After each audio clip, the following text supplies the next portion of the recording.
നമസ്കാരം, എല്ലാവർക്കും സ്വാഗതം. ഇന്നത്തെ ഡെയിലി അപ്ഡേറ്റ്സിലേക്ക്. നാളെ 2025 ഫെബ്രുവരി മാസം 14 വെള്ളിയാഴ്ച. ഇന്നത്തെ ഏറ്റവും പ്രധാനപ്പെട്ട വാർത്താ അപ്ഡേറ്റുകളും നാളെയും വരും ദിവസങ്ങളിൽ നിങ്ങൾ അറിഞ്ഞിരിക്കേണ്ട, ശ്രദ്ധിക്കേണ്ട ഏറ്റവും പ്രധാനപ്പെട്ട 5 കാര്യങ്ങൾ എന്തൊക്കെയാണ് ഡെയിലി അപ്ഡേറ്റ്സിൽ ഷെയർ ചെയ്യുന്നത്. എല്ലാവരും വാർത്തകളും അറിയിപ്പുകളും പൂർണ്ണമായിട്ട് ശ്രദ്ധിക്കുക. ഈ വീഡിയോ ഒന്ന് ലൈക്ക് ചെയ്ത് കാണുക. വാർത്തകളും അറിയിപ്പുകളും എല്ലാവരിലേക്കും മറക്കാതെ ഷെയർ ചെയ്യണം. നമ്മുടെ വാട്സപ്പ് ഗ്രൂപ്പിൽ ജോയിൻ ചെയ്യുക. വാർത്തകളും അറിയിപ്പുകളും എല്ലാ ദിവസവും കൃത്യമായി നിങ്ങൾക്ക് വാട്സപ്പ് ഗ്രൂപ്പിൽ ലഭ്യമാകുന്നതാണ്. വാട്സപ്പ് ഗ്രൂപ്പുകളുടെ ലിങ്ക് വീഡിയോയുടെ ഡിസ്ക്രിപ്ഷൻ ബോക്സിലും കമന്റ് ബോക്സിലും ഉണ്ട്. എല്ലാവരും മറക്കാതെ ജോയിൻ ചെയ്യുക. ആദ്യത്തെ ഏറ്റവും പ്രധാനപ്പെട്ട വാർത്താ അപ്ഡേറ്റ്. സംസ്ഥാനത്ത് ഇന്നും നാളെയും ഫെബ്രുവരി 13, 14 തീയതികളിൽ ഒറ്റപ്പെട്ട ഇടങ്ങളിൽ സാധാരണയേക്കാൾ 2 മുതൽ 3 ഡിഗ്രി സെൽഷ്യസ് വരെ താപനില ഉയരുവാൻ സാധ്യതയുണ്ടെന്ന് കേന്ദ്ര കാലാവസ്ഥാ വകുപ്പിന്റെ മുന്നറിയിപ്പ് വന്നിരിക്കുകയാണ്.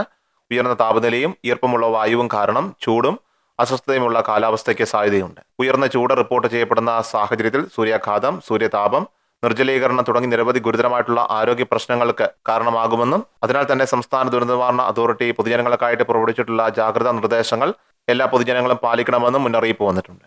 അടുത്ത പ്രധാനപ്പെട്ട വാർത്താ അപ്ഡേറ്റ്. സംസ്ഥാനത്ത് ഡിജിറ്റൽ പ്രോപ്പർട്ടി കാർഡ് പദ്ധതി നടപ്പിലാക്കുമെന്ന് ബജറ്റ് ചർച്ചയ്ക്കുള്ള മറുപടിയിൽ ധനമന്ത്രി കെ.എൻ. ബാലഗോപാൽ അറിയിച്ചിരിക്കുകയാണ്. ഒരു വ്യക്തിയെ സംബന്ധിക്കുന്ന ഭൂമി ഉൾപ്പെടെയുള്ള എല്ലാ ആസ്തി വിവരങ്ങളും ഉൾക്കൊള്ളിച്ചുകൊണ്ടുള്ള ഡിജിറ്റൽ പ്രോപ്പർട്ടി കാർഡ് പദ്ധതിയാണ് നടപ്പിലാക്കാനായിട്ട് ഉദ്ദേശിക്കുന്നത്. ഈ പദ്ധതിക്കായിട്ട് 2 കോടി രൂപ അനുവദിച്ചു. ഒരാളുടെ പേരിലുള്ള ഭൂമി, അതിന്റെ സ്വഭാവം, കെട്ടിടങ്ങൾ പ്രവർത്തിക്കുന്ന സ്ഥാപനങ്ങൾ, വസ്തുവിലുള്ള ബാധ്യത, നികുതി കുടിശ്ശിക തുടങ്ങി എല്ലാ വിവരങ്ങളും കാർഡിലെ നമ്പർ ഉപയോഗിച്ചുകൊണ്ട് ഓൺലൈനിലൂടെ അറിയാൻ സാധിക്കും. ബാധ്യത, വരുമാന സർട്ടിഫിക്കറ്റുകൾ, കൈവശാവകാശം തുടങ്ങി വില്ലേജ് ഓഫീസുകളിൽ നിന്ന് ഏത് സർട്ടിഫിക്കറ്റുകൾ വാങ്ങിയാലും കാർഡിൽ രേഖപ്പെടുത്തുന്നതായിരിക്കും.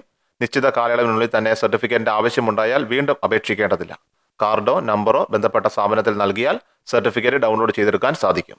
അടുത്ത പ്രധാനപ്പെട്ട വാർത്താ അപ്ഡേറ്റ്. പ്രധാനമന്ത്രി കിസാൻ സമ്മാൻ നിധി ആനുകൂല്യം 2000 രൂപയുടെ വിതരണം വളരെ വൈകാതെ തന്നെ ഉണ്ടാകുമെന്നുള്ള റിപ്പോർട്ടുകളാണ് ഇപ്പോൾ പുറത്തു വരുന്നത്. PM കിസാൻ സമ്മാൻ നിധിയുടെ സ്റ്റാറ്റസിൽ ഇപ്പോൾ ആനുകൂല്യം പുതുതായിട്ട് കേന്ദ്ര സർക്കാർ വിതരണം ചെയ്യാൻ പോകുന്ന 2000 രൂപയുടെ വിതരണ നടപടികൾ പ്രോസസ് ചെയ്തതായിട്ടുള്ള അറിയിപ്പുകൾ ഇപ്പോൾ നമുക്ക് കാണാൻ സാധിക്കുന്നതാണ്. അതുകൊണ്ട് തന്നെ ഈ മാസം തന്നെ ധനസഹായ വിതരണം ഉണ്ടായിരിക്കുന്നതാണ്.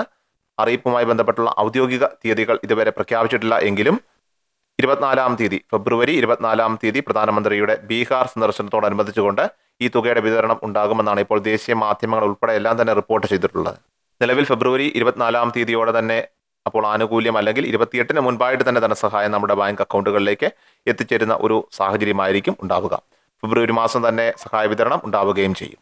അടുത്ത പ്രധാനപ്പെട്ട വാർത്താ അപ്ഡേറ്റ്. സാമൂഹ്യ സുരക്ഷാ പെൻഷൻ പദ്ധതിക്ക് കീഴിൽ ലഭിക്കുന്ന, അതായത് വാർദ്ധക്യകാല പെൻഷൻ, വിധവാ പെൻഷൻ, ഭിന്നശേഷി ആനുകൂല്യങ്ങൾ, കർഷക തൊഴിലാളികൾക്ക് ലഭിക്കുന്ന ആനുകൂല്യങ്ങൾ, അതോടൊപ്പം തന്നെ അവിവാഹിതരായിട്ടുള്ള സ്ത്രീകൾക്ക് ലഭിക്കുന്ന ആനുകൂല്യങ്ങൾ, അപ്പോൾ ഇങ്ങനെയുള്ള ആനുകൂല്യങ്ങളെല്ലാം തന്നെ ലഭിക്കുന്നവരാണെങ്കിൽ തീർച്ചയായിട്ടും ഈ ഒരു അറിയിപ്പ് ശ്രദ്ധിക്കുക. മാർച്ച് മാസം മുതൽ സർക്കാരിന്റെ പുതിയ നടപടികൾ ആരംഭിക്കുകയാണ്. വാർഷിക വരുമാന സർട്ടിഫിക്കറ്റുകൾ സമർപ്പിക്കുന്ന കാര്യങ്ങളിലെല്ലാം തന്നെ അറിയിപ്പുകൾ ഈ സമയം വരുമെന്നാണ് കരുതുന്നത്. അതോടൊപ്പം തന്നെ മറ്റു സാഹചര്യങ്ങൾ, അതായത് ഭൗതിക നിലവാരം, വീട്, അതോടൊപ്പം തന്നെ നമ്മുടെ വരുമാന മാർഗ്ഗങ്ങൾ, ഇവയെല്ലാം തന്നെ പരിശോധിക്കുന്നതിന്, വീടിന്റെ അവസ്ഥകൾ കൃത്യമായി മനസ്സിലാക്കുന്നതിന്, അതുപോലെ തന്നെ പെൻഷൻ വാങ്ങുന്ന വ്യക്തി അർഹതയുള്ളവരാണോ എന്ന് കണ്ടെത്തുന്നതിന് വേണ്ടിയിട്ടൊക്കെയാണ് ഉദ്യോഗസ്ഥർ വീടുകളിലേക്ക് എത്തി സോഷ്യൽ ഓഡിറ്റിംഗ് നടപടികൾ സ്വീകരിക്കുക. പല മേഖലകളിലും അത് ഉദ്യോഗസ്ഥർ നേരിട്ട് എത്തിച്ചേരുകയും അതോടൊപ്പം തന്നെ സോഷ്യൽ ഓഡിറ്റിംഗ് പോലെയുള്ള കാര്യങ്ങൾ പരിശോധനയ്ക്ക് വിധേയമാക്കുന്ന രീതിയിൽ ക്രമീകരിക്കുമെന്നാണ് ഇപ്പോൾ ധനവകുപ്പ് മന്ത്രി സംസ്ഥാന ബജറ്റിൽ അറിയിച്ചിട്ടുള്ളത്. അനർഹമായിട്ട് പെൻഷൻ ആനുകൂല്യം വാങ്ങുന്നവരെ കണ്ടെത്തി പുറത്താക്കുകയും ചെയ്യുന്നതാണ്. അവസാനമായി സംസ്ഥാനത്തെ സ്വർണ്ണവില പരിശോധിച്ചാൽ സംസ്ഥാന സ്വർണ്ണവിലയിൽ വർധനവ് രേഖപ്പെടുത്തി. വ്യാഴാഴ്ച ഫെബ്രുവരി 13 തീയതി 22 സ്വർണ്ണത്തിന് ഗ്രാമിന് 40 രൂപയും പവന് 320 രൂപയുമാണ് കൂടിയത്. 22 സ്വർണ്ണത്തിന് ഗ്രാമിന് 7980 രൂപയിലും പവന് 63,840 രൂപയിലുമാണ് വ്യാപാരം പുരോഗമിക്കുന്നത്. ഡെയിലി അപ്ഡേറ്റ്സ് പൂർണ്ണമാകുന്നു. എല്ലാവരിലേക്കും ഈ അപ്ഡേറ്റ്സ് ഇപ്പോൾ തന്നെ ഷെയർ ചെയ്യുക. നമ്മുടെ വാട്സപ്പ് ഗ്രൂപ്പിൽ ജോയിൻ ചെയ്യുക. വാർത്തകളും അറിയിപ്പുകളും എല്ലാ ദിവസവും കൃത്യമായി നിങ്ങൾക്ക് വാട്സപ്പ് ഗ്രൂപ്പിൽ ലഭ്യമാകും. വാട്സപ്പ് ഗ്രൂപ്പിന്റെ ലിങ്ക് വീഡിയോ ഡിസ്ക്രിപ്ഷൻ ബോക്സിലും കമന്റ് ബോക്സിലും ഉണ്ട്. എല്ലാവരും മറക്കാതെ ജോയിൻ ചെയ്യുക. വാർത്തകൾ എല്ലാവരിലേക്കും ഷെയർ ചെയ്യുക. കൃഷൽ മീഡിയ എല്ലാ ദിവസവും വാർത്തകളും അറിയിപ്പുകളും ലഭിക്കുന്നതിനായി ചാനൽ സബ്സ്ക്രൈബ് ചെയ്യുക. വീഡിയോയുടെ നോട്ടിഫിക്കേഷൻ ഉടൻ ലഭിക്കുന്നതിനായി ബെല്ലൈക്കൺ അമർത്തുക.